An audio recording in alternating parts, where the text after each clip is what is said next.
नमस्कार दोस्तों। आज हम आपको एक अद्भुत और ज्ञानवर्धक कथा सुनाने जा रहे हैं जिसमें गौतम बुद्ध और एक विद्वान ब्राह्मण के बीच हुए गहरे तर्क वितर्क की चर्चा होगी। मृत्यु के बाद क्या होता है? क्या हमारी आत्मा का अस्तित्व समाप्त हो जाता है या वह किसी अन्य रूप में जन्म लेती है? यह प्रश्न मानव जीवन के सबसे गहन और रहस्यमय विषयों में से एक है।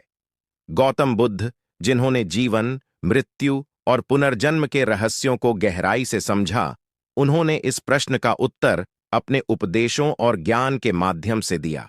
मनुष्य जन्म और मृत्यु के चक्र में फंसा हुआ है। हर कोई जानना चाहता है कि मृत्यु के बाद क्या होता है। क्या हम समाप्त हो जाते हैं या फिर किसी नए रूप में जन्म लेते हैं? गौतम बुद्ध ने पुनर्जन्म के रहस्य को समझाया था। यह कहानी एक ऐसे व्यक्ति की है जो इस रहस्य को जानने के लिए अपनी पूरी जिंदगी लगा देता है। इस कहानी में हम एक युवक की यात्रा के माध्यम से बुद्ध के दर्शन को समझेंगे, जो मृत्यु के बाद पुनर्जन्म की प्रक्रिया को जानने के लिए बुद्ध की शरण में जाता है। यह कथा न केवल पुनर्जन्म के सिद्धांत को स्पष्ट करेगी, बल्कि कर्म, मोक्ष और निर्वाण की अवधारणाओं को भी विस्तार से समझाएगी। बहुत समय पहले की बात है। वाराणसी के पास एक छोटे से गांव में अरुण नाम का एक युवक रहता था। वह बचपन से ही गहन प्रश्नों के उत्तर ढूंढता रहता था। एक दिन जब उसके पिता की अचानक मृत्यु हो गई, तो वह और भी अधिक विचलित हो गया। उसके मन में प्रश्न उठा। अरुण खुद से प्रश्न पूछने लगा, पिताजी कहाँ गए? क्या वे कभी लौटेंगे? क्या मृत्यु के बाद भी जीवन है? अरुण ने कहा, पंडित जी, मृत्यु के बाद क्या होता है?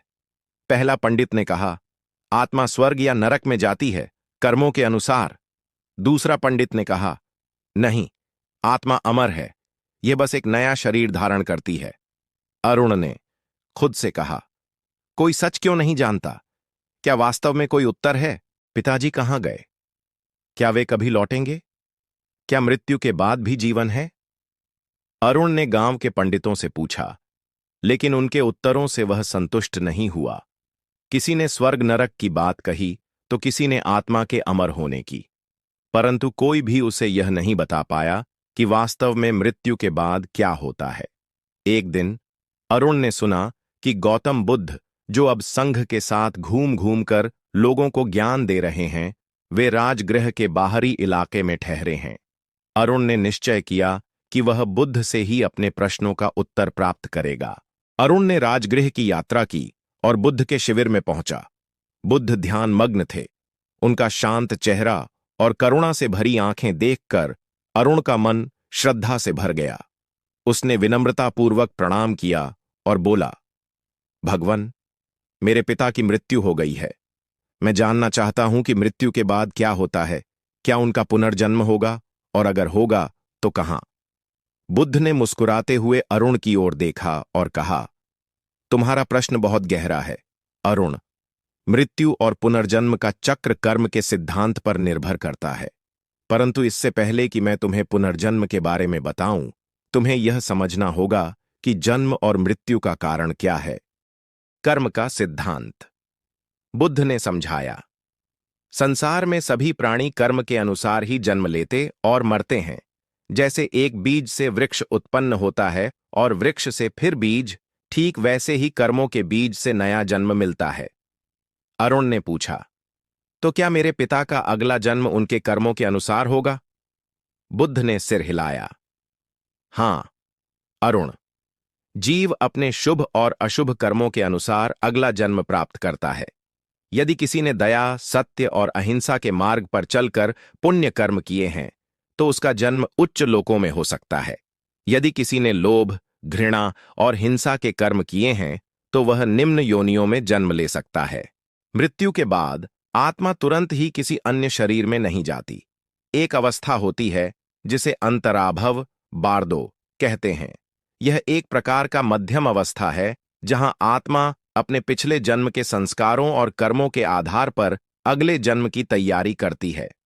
अरुण ने आश्चर्य से पूछा, तो क्या यह निर्णय कुछ समय बाद होता है?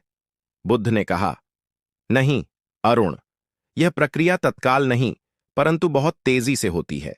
जैसे एक दीपक की लौ बिना रुके एक दीपक से दूसरे दीपक में चली जाती है, वैसे ही चेतना एक शरीर से दूसरे शरीर में संक्रमण करती है। बुद्ध ने बताया कि मृत्यु के बाद आत्मा की 3 प्रमुख गतियां हो सकती हैं। 1. कामलोक, सांसारिक जन्म। अधिकांश प्राणी अपने कर्मों के अनुसार मनुष्य, पशु, प्रेत या देवता योनियों में जन्म लेते हैं। 2. रूपलोक, सूक्ष्म। देवताओं का लोक, जो ध्यान और तपस्या में लीन रहते हैं, वे इन उच्च लोकों में जन्म पाते हैं। 3. अरूप लोक, निराकार लोक। यहां केवल चेतना का अस्तित्व होता है, कोई स्थूल शरीर नहीं। मोक्ष का मार्ग, अरुण ने पूछा। क्या इस चक्र से मुक्ति संभव है? बुद्ध ने कहा, हां अरुण, जब कोई व्यक्ति अज्ञान के अंधकार को दूर करके 4 आर्य सत्य और अष्टांगिक मार्ग का अनुसरण करता है, तो वह पुनर्जन्म के चक्र से मुक्त हो जाता है। इसे ही निर्वाण कहते हैं। अरुण की प्राप्ति। बुद्ध की बातें सुनकर अरुण का मन प्रकाशित हो गया। उसने समझ लिया कि मृत्यु अंत नहीं, बल्कि एक परिवर्तन है। उसने निश्चय किया कि वह अपने कर्मों को शुद्ध करके निर्वाण की ओर बढ़ेगा। बुद्ध की बातें सुनकर मेरा मन प्रकाशित हो गया। अरुण मन में, अब मैं समझ गया कि मृत्यु अंत नहीं, बल्कि एक परिवर्तन है। अरुण निश्चय पूर्वक, अब मैं अपने कर्मों को शुद्ध करके निर्वाण की ओर बढ़ूंगा। गौतम बुद्ध की शिक्षाओं के अनुसार पुनर्जन्म कर्म के नियम पर निर्भर करता है। मृत्यु के बाद आत्मा नया जन्म लेती है, परंतु इस चक्र से मुक्ति संभव है। ज्ञान, करुणा और नैतिक जीवन द्वारा ही हम इस बंधन से छूट सकते हैं। इस कहानी के माध्यम से हमने जाना कि मृत्यु भय का विषय नहीं, बल्कि एक नए प्रारंभ का संकेत है। जैसे बुद्ध ने कहा, सब कुछ परिवर्तनशील है, केवल कर्म का सिद्धांत ही सत्य है।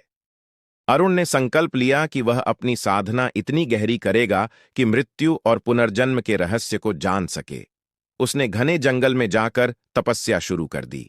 धीरे धीरे उसकी चेतना इतनी गहरी हो गई कि एक दिन उसने अपने शरीर को छोड़ दिया। वह मर गया या शायद नहीं। अरुण ने स्वयं को शरीर से बाहर निकलते हुए देखा। उसने अपने निर्जीव शरीर को जमीन पर पड़ा देखा। उसे कोई दुख नहीं था, कोई भय नहीं था। उसने ऊपर की ओर देखा। एक दिव्य प्रकाश उसे आकर्षित कर रहा था।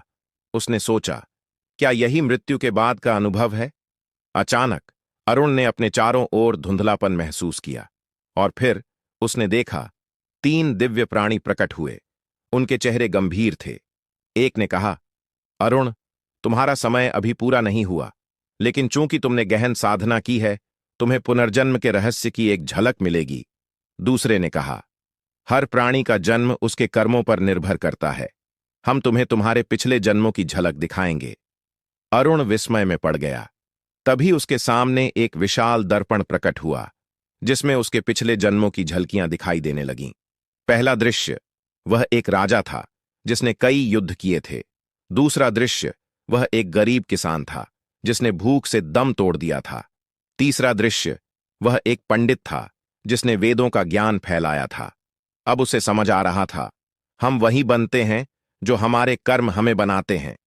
तीसरे दिव्य प्राणी ने कहा, हर आत्मा को अपने कर्मों के अनुसार एक नया शरीर मिलता है।